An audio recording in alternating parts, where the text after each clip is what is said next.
तो दोस्तों आज हम फिर से आपके लिए लेकर आए हैं देश दुनिया की सभी ताज़ा बड़ी खबरें। फटाफट एक एक कर विस्तार से आज आपको बताएंगे, तो वीडियो को अंत तक जरूर देखें। दोस्तों पहली खबर में आपको बता दें कि बकरा ईद से पहले इजराइल के लोगों ने फिलिस्तीन की मस्जिद में घुसकर फाड़ दी कुरान शरीफ, तो मुसलमानों ने बदला लेते हुए 18 यहूदियों को उतार दिया मौत के घाट। वहीं आपको बताएंगे दोस्तों कि जम्मू कश्मीर के पूर्व राज्यपाल सतपाल मलिक ने किया दावा, ईडी सीबीआई से घबराने की जरूरत नहीं, 2024 में हारेगी भाजपा, फिर कराएंगे मोदी की जांच। वहीं आपको बताएंगे दोस्तों कि पटना में बोले राहुल गांधी, भारत तोड़ने में लगी है बीजेपी आरएसएस, इनका लगाना चाहिए देश में बैन।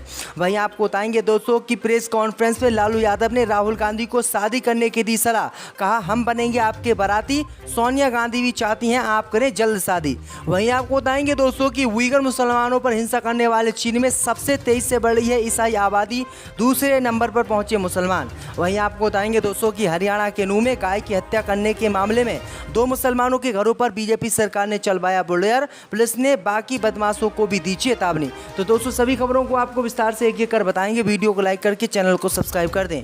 इसी बीच पर तो दोस्तों अगली खबर की ओर, तो बकरा ईद के त्योहार को लेकर इजराइल के लोगों ने फिलिस्तीन की मस्जिद में घुसकर फाड़ी कुरान शरीफ, भड़के मुसलमानों ने 18 यहूदियों को उतारा मौत के घाट। जब दोस्तों आपको बता दें कि बकरा ईद के त्योहार से पहले इजराइल और फिलिस्तीन के बीच एक बार फिर से हिंसा शुरू हो गई है।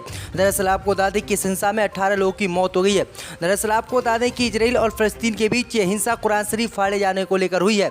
दरअसल आपको बता दें कि इजराइल के यहूदी लोगों ने फिलिस्तीन की मस्जिद में जबरदस्ती घुसकर कुरान शरीफ को फाड़ दिया। जैसे ही यहूदी लोगों ने कुरान शरीफ को फाड़ा तो वहां पर मौजूद मुसलमान भड़क उठे और मुसलमानों ने कुरान शरीफ को फाड़े जाने का बदला लेते हुए इजराइल के 18 यहूदियों को मौत के घाट उतार दिया, जिसके बाद इजराइल और फिलिस्तीन के बीच हिंसा शुरू हो गई है। इस खूनी संघर्ष में 5 मुसलमानों की मौत भी हुई है। तो ये बड़ी अपडेट आ रही दोस्तों। इसी बीच पर तो दोस्तों अगली खबर की ओर, तो जम्मू कश्मीर के पूर्व राज्यपाल सतपाल मलिक ने किया दावा, ईडी सीबीआई से घबराने की लोगों को जरूरत नहीं, 2024 में हारेगी भाजपा, तब कराएंगे मोदी की जांच।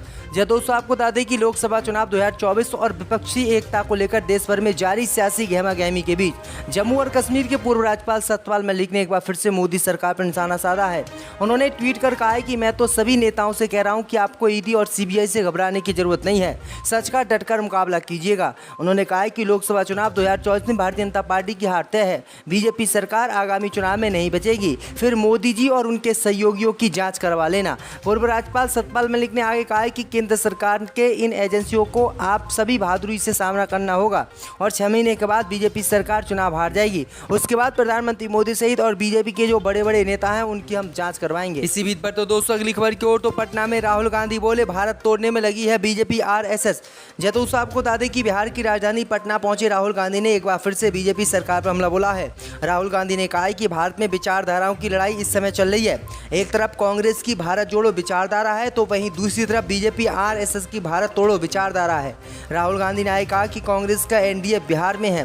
कांग्रेस नेता राहुल गांधी ने आगे कहा कि बीजेपी नफरत, हिंसा फैलाने और देश को तोड़ने का काम इस समय कर रही है। हम प्यार फैलाने और एकजुटता होने के लिए काम कर रहे हैं। आज विपक्षी दल यहां आए और हम मिलकर बीजेपी को हराएंगे। राहुल गांधी ने कहा कि नफरत को नफरत से नहीं काटा जा सकता, नफरत को मोहब्बत से काटा जा सकता है, इसलिए हम मोहब्बत की बात करते हैं। इसी बीच पर तो दोस्तों अगली खबर की ओर, तो हरियाणा के नूह में गौ हत्या के 2 आरोपियों को घर को बीजेपी सरकार ने तोड़वाया। दोस्तों आपको बता दें कि हरियाणा के नूह जिले में गुरुवार को गौ हत्या सहित अन्य कई मामलों के आरोपी 2 लोगों के घरों पर बीजेपी सरकार ने बुलडोजर चलवा दिया है। पुलिस ने कहा है कि नूह पुलिस की ओर से गौ हत्या करने वालों के लिए चेतावनी दी गई थी। नूह के पुलिस अधीक्षक एसपी वरुण सिंगला ने कहा कि ये कार्रवाई अपराध और अवैध गतिविधियों में शामिल बदमाशों के खिलाफ सरकार द्वारा शुरू किए गए एक विशेष अभियान का हिस्सा थी। नूह पुलिस ने बताया है कि पच गांव में जो मकान ढाए गए वे मुबारक उर्फ तन्ना खालिद के थे। पुलिस के मुताबिक मुबारक ने अवैध संपत्ति अर्जित कर और जिला नगर नियोजन विभाग के नियमों का उल्लंघन करके ये मकान बनाए थे। वहीं आपको बता दें कि उन पर गौ तस्करी सहित कई लूटपाट के आरोप भी हैं। इसी बीच पर तो दोस्तों अगली खबर की ओर, तो उइगर मुसलमानों पर हिंसा करने वाले चीन में सबसे तेज से बढ़ रही है ईसाई आबादी। दोस्तों आपको बता दें कि चीन से लगातार उइगर मुसलमानों पर हिंसा की खबरें आती रहती हैं। कुछ समय पहले वहाँ मस्जिदों का सिनीसाइजेशन होने लगा, यानी उनकी गुम्बद और मीनारें तोड़कर चीनी शैली की इमारतें बनाई जाने लगी। कम्युनिस्ट पार्टी साफ कहती है कि चीन में हर एक को चीनी दिखना और बोलना होगा। दूसरी तरफ इसी देश में ईसाई आबादी तेजी से बढ़ रही है। माना जा रहा है कि रफ्तार यही रही तो साल 2030 तक चीन सबसे ज़्यादा क्रिश्चियन जनसंख्या वाला देश बन जाएगा।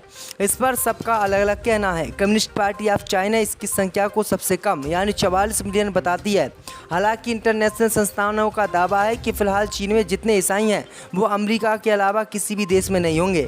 फ्रीडम हाउस का कहना है कि यहाँ लगभग 80 मिलियन कैथोलिक जबकि 12 बिलियन प्रोटेस्टेंट ईसाई हैं। वहीं आपको बता दें कि यहाँ पर मुसलमानों की आबादी भी सबसे ज़्यादा है, लेकिन आपको बता दें कि लगातार मुसलमानों पर यहाँ पर अत्याचार किया जा रहा है, उनको डिटेंशन सेंटर में डाला जा रहा है, जिसके कारण यहाँ पर मुसलमानों की आबादी कम होती जा रही है। अगली खबर की ओर तो लालू यादव ने राहुल गांधी को दी शादी करने की सलाह, कहा हम बनेंगे बाराती, सोनिया भी यही चाहती हैं। जी दोस्तों, आपको बता दें कि 2024 के लोकसभा चुनाव से पहले बिहार में विपक्षी दलों की महाबैठक हुई। इस बैठक में शामिल हुए तमाम नेताओं ने बीजेपी के खिलाफ एकजुट होने पर मंथन किया। बैठक के बाद संयुक्त प्रेस वार्ता हुई। इस दौरान आरजेडी सुप्रीमो लालू प्रसाद यादव ने राहुल गांधी को लेकर एक ऐसा बयान दिया जिसकी अब चर्चा हो रही है। दरअसल आपको बता दें कि लालू यादव ने राहुल गांधी को दाढ़ी ट्रिम करवाने के साथ शादी करने की भी सलाह दी है। उन्होंने कहा कि राहुल गांधी दूल्हा बने, हम बाराती बनेंगे। आरजेडी सुप्रीमो ने कहा कि उनकी बात पर सोनिया गांधी ने भी सहमति जताई है। लालू यादव ने कहा कि सोनिया जी भी चाहती हैं कि राहुल गांधी शादी कर लें। दरअसल आपको बता दें कि 23 जून को बिहार की राजधानी पटना में 15 विपक्षी दलों की बैठक हुई थी। इसमें पश्चिम बंगाल की मुख्यमंत्री ममता बनर्जी, अरविंद केजरीवाल, पंजाब के सीएम भगवंत मान, तमिलनाडु के सीएम एम के स्टालिन समेत अखिलेश यादव, उद्धव ठाकरे सहित महबूबा मुफ्ती सहित 5 राज्य के पूर्व सीएम भी शामिल हुए। राहुल और कांग्रेस अध्यक्ष मल्लिकार्जुन खड़गे भी इस बैठक में मौजूद थे। कुल मिलाकर 27 नेता इस बैठक में शामिल हुए और इसी बैठक में जो है लालू यादव ने राहुल गांधी को शादी करने की सलाह दी। इसी बीच पर तो दोस्तों अगली खबर की ओर तो विपक्षी एकता की बैठक के बाद आपने दिखाए तेवर, कहा जहां कांग्रेस वहां हम नहीं। जब दोस्तों आपको बता दें कि पटना में विपक्षी एकता की बैठक के बाद आम आदमी पार्टी का साफ कहना है कि जब तक कांग्रेस अध्यादेश पर अपना रुख साफ नहीं करती तब तक आम आदमी पार्टी के लिए ऐसी किसी भी बैठक या दल में शामिल होना मुश्किल है जिसमें कांग्रेस शामिल होगी। बिहार की राजधानी पटना में हुई बैठक के बाद आम आदमी पार्टी ने एक आधिकारिक बयान जारी किया। आम आदमी पार्टी ने कहा कि जब तक 31 राज्यसभा सांसदों वाली कांग्रेस पार्टी सार्वजनिक रूप से इस अध्यादेश का विरोध नहीं करेगी तब तक आम आदमी पार्टी के लिए भविष्य में होने वाली ऐसी बैठकों में जहां कांग्रेस हिस्सा ले रही है वहां हिस्सा लेना मुश्किल होगा। उन्होंने कहा है कि अब समय आ गया है कि कांग्रेस ये तय करे कि वह दिल्ली की जनता के साथ खड़ी है या फिर मोदी सरकार के साथ। आपने कहा कि केंद्र सरकार के काले अध्यादेश के खिलाफ कांग्रेस की चुप्पी उसके इरादों पर संदेह पैदा कर रही है। इसी बीच पर तो दोस्तों अगली खबर की ओर तो राष्ट्रपति रहते समय ओबामा ने 7 मुस्लिम देशों पर दागे थे 46,171 बम। आज भारत को अल्पसंख्यकों पर दे रहे हैं ज्ञान। यह दोस्तों आपको बता दें कि अमेरिका के पूर्व राष्ट्रपति बराक ओबामा ने भारत को अल्पसंख्यकों खासकर मुस्लिमों के अधिकार पर ज्ञान देने की कोशिश की। उन्होंने कहा कि हिंदू बहुसंख्यक भारत में मुस्लिम अल्पसंख्यकों की सुरक्षा पर ध्यान देना चाहिए। हालांकि आज मुस्लिमों पर भारत को ज्ञान दे रहे ओबामा वही व्यक्ति हैं जिनके राष्ट्रपति रहते समय अमेरिका ने विश्व के 7 मुस्लिम देशों पे 26,000 से अधिक बम दागे थे। अमेरिकी सेना के इन हमलों में हजारों नहीं बल्कि लाखों मुसलमानों की जान गई थी, जिनमें ज़्यादातर निर्दोष आम नागरिक थे। मजे की बात यह है कि इस तबाही के बावजूद ओबामा को शांति के नोबेल पुरस्कार से सम्मानित भी किया गया था। अब भाई ओबामा भारत को अल्पसंख्यकों के अधिकार और शिक्षा पर ज्ञान दे रहे हैं, वो भी उस समय जब प्रधानमंत्री मोदी अमेरिका की पहली राजकीय यात्रा पर पहुंचे हैं। अगर आजम खान की पत्नी तंजीम फातिमा जी कांग्रेस पार्टी को ज्वाइन कर लें तो 1 महीने के अंदर अंदर हम जो है आजम खान साहब को जेल से बाहर निकाल देंगे। ये अमरोहा के संजय सिंह हैं, कांग्रेस पार्टी के नेता। तो इससे जाहिर हो रहा कि आजम खान के साथ बदले की भावना से काम किया जा रहा है। इन अल्फाज से या ये जो ऑफ़र आया है इसका मतलब तो ये है कि इस वक्त जानबूझकर इंटेंशनली या और प्रैक्टिकली ये उनके साथ जो कुछ किया जा रहा है जानबूझकर किया जा रहा है। हाँ, आजम खान के लिए अब पार्टी क्या एक्शन लेगी चुनाव से पहले? भाई अखिलेश यादव और सारी पार्टी उनके साथ है। बेल भी मिल गई है उनके बेटे को, अब्दुल्ला आजम खान को, लेकिन अभी तक 3 हफ्ते का समय भी दिया था कोर्ट ने। क्योंकि कोर्ट का मामला है, हम कोर्ट में के मामले में आवाज़ तो उठा सकते हैं लेकिन फैसला उनके हाथ में है।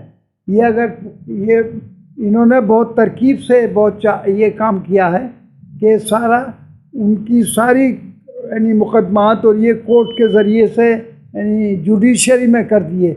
अब जुडिशरी फैसला करेगी तो इसलिए वो इस तरकीब से अपने आप को बचाए रखना चाहते हैं और उनको छोड़ना भी नहीं चाहते। समाजवादी पार्टी को उम्मीद है कि चुनाव से पहले आजम खान साहब जेल से बाहर आ जाएंगे।